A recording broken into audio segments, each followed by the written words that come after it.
Mugamba mutya mwenna abali ku channel yaffe eyitibwa Kyayiti YouTube channel yaffe. Kyembasaba mugende maaso n'okyegattako kigenda kuba kirungi nnyo. N'ekirala likinga video. Olunaku olwaleero nfunye nnyo message ku WhatsApp nga muŋŋamba nti wawula omuntu ssente n'agaana ozikuddiza nti olina gw'obanja naye agaanye okukusasula ng'obuuza okola otya nga tonnaba kuwola muntu oyo ssente ki kye wandisaanidde okubeera ng'okola nga tonnaba kuwola muntu oyo azze okwewolako ssente olina kuteekawo bukwakkulizo ki nga tonnaba kuwola muntu oyo ssente. Kye kisinga obukulu kuba ekyamazima mbabuulira abantu tebasasula. Omuntu omuwola ssente naye okuzikuddiza lubeera lutalo. N'abamu bazirumira ddala ne mujjamu n'empalana ne muyombera ddala.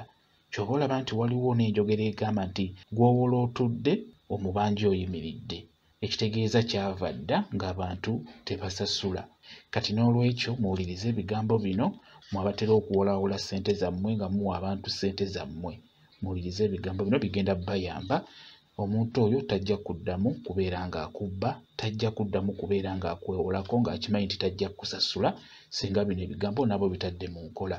Ekisookera ddala kye nnina okubuulira, si kirungi kuwola ssente. Ekyo nkikubuulira nakibabuulirakokko. Si kirungi kuwola muntu ssente.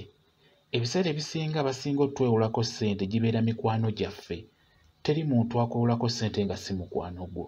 Kati emikwano egyo mubaamu emikwano ng'ekyamazima ng'azze kubeera ng'akusuula ng'ayagala akwewoleko ssente azitwale ku musawo omuganda abeere ng'akusiraanya, abeere ng'akuzza wansi ng'asinzidde ku ssente ze ezo z'obeera omuwoze. Kati n'olwekyo mufube okulaba nga temuwola bantu ssente.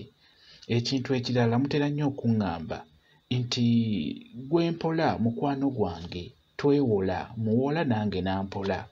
Kakati ekintu ekyo lumba nga muli ba mukwano nga gwe owulira tosobola kukireka eky'okuwola omuntu ssente nga olaba tosobola kukireka olina kukola otya? Omuntu oyo wajja okwewolako ssente mukwano gwo kuba teri muntu ajja kwewolako ssente nga si mukwano gwo. Abeera mukwano gwo. Kati wajja okwewolako ssente. Ekisooka mugambe nti munnange okuwa ssente olina okunsingira ekintu. Funa ekintu ky'ondeetera nkuwole ssente. Era nawe bw'oba ozaagala ssente ng'oyagala kumwewolako nawe funa ky'ofuna okimutwalire naawe akuwole ssente. Ebiseera ebisinga omuntu wanaakusingira ekintu nga omuwola ssente alina ofuba okulaba nga nona ekintu kyekyo tajja kukkiriza kifiireyo. Ky'oba olaba nga bbanka okuwola ssente olina okuteekayo omusingo. Omanyi lwaki? Kisobole okukulumiriza muli osobole okuggyayo ekintu kyekyo kye wasingayo. Kati n'olwekyo naawe bw'oba olina mukwano gwo gw'oyagala okuwola ssente mugambe abeeko ekintu ky'akusingira ate era mukiteeke mu buwandiike. Muwandiike endagaano nti gundi muwoze emitwalo 5 ansingidde TV ye. Ssente zange agenda zinziriza olunaku bwe luti. Muddize TV ye. Olunaku olwo we lutuuka ssente zange zigenda kukula buli wiiki zigenda kweyongeramu 2,000 buli wiiki. Mukitegeera? Kati n'olwekyo omuntu oyo gw'obeera owoze ssente n'abaako ekintu ky'akusingira ekyamazima abeera ajja kukusasula. Naye gwe buli w'okwata ssente n'owa omuntu oyo mbutwala ziizo genda okozesa ojja kukomyawo bbanga bwe riti. Omuntu oyo tagenda zikuddiza. Ekyo nkikubuulira. Agenda kunyaga. Mugambe leeta ndagamuntu olwigino ogisigaze.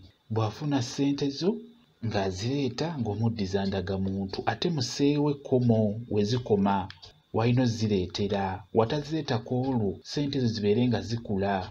Mukiwandiike ku ndagaano. Omuntu oyo ajja kufuba okulaba ng'anoonya ssente zazikuwe. Muggyeko kaadi ya ppiki kuba ppiki obudde bwonna bajja gikwata ku poliisi bamusabe kaadi. Alina ofuba okulaba ng'ayiiya okufuba okulaba ng'afuna ssente zo azikuleetere. Tunuulira ssente zo z'owadde omuntu oyo otunule n'ekintu ky'aleese kirina okubeera nga kisinga ssente obungi ezo z'obeera omuwadde. Tugeze w'obeera omuwadde emitwalo 5 akusingira ekintu nga kya mitwalo nga 8 oba kakadde. Bw'oba omuwadde kakadde kamu akuwa ekintu nga kyenkanamu ssente ng'akakadde kamu n'ekitundu oba obukadde 2. Ekintu ekyo kyaba kusingidde kijja muleetera okubeera nga anoonya ssente zo azikuwe omuddiza ekintu kye. Ekyo nkibabuulira. Mulina kufuba kulaba nga omuntu oyo azze okwewolako ssente mugamba abeeko ekintu kyakusingira osobole omuwa ssente zo. Ekyo nkibabuulira naddala mu abagamba mbu oyo mukwano gwange ampola nange ne muwola. Kati n'olwekyo mukyuseemu enkola. Bw'oba ogenda muwola abeeko kyakusingira, naawe waba agenda kuwola abaako ky'omusingira. Kigenda bayamba okukuuma omukwano gwammwe ogwo ogw'okwewola nga buli omu taluma munne. Kuba oli wanaakuluma ojja kutwalamu ekintu ekyo, kijja kuba kijjayo ssente zo. Okitegeera? Kati n'olwekyo mufube okulaba nga mubeera bagezigezi. Tomala gagaba ssente zo. Okuwola si kulungi, abantu babbi. Ekyo nkibabuulira. Omuntu omuwola ssente naye zikuddiza lubeera lutalo. Kati n'olwekyo kyensobola obbagamba kyekyo. Nammwe abadde bambuuza ekintu ekyo njagadde baabuwi magezi mugategeere. Tomala gawola ssente zo. Bwe kityo bwe kiri. Mwebale kubeera ku channel yaffe eyitibwa Kyayiti YouTube channel yaffe. Kyembasaba mugende mu maaso n'ogyegattako, kigenda kuba kirungi nnyo. N'ekirala likinga video mubeere bulungi. Mweraba.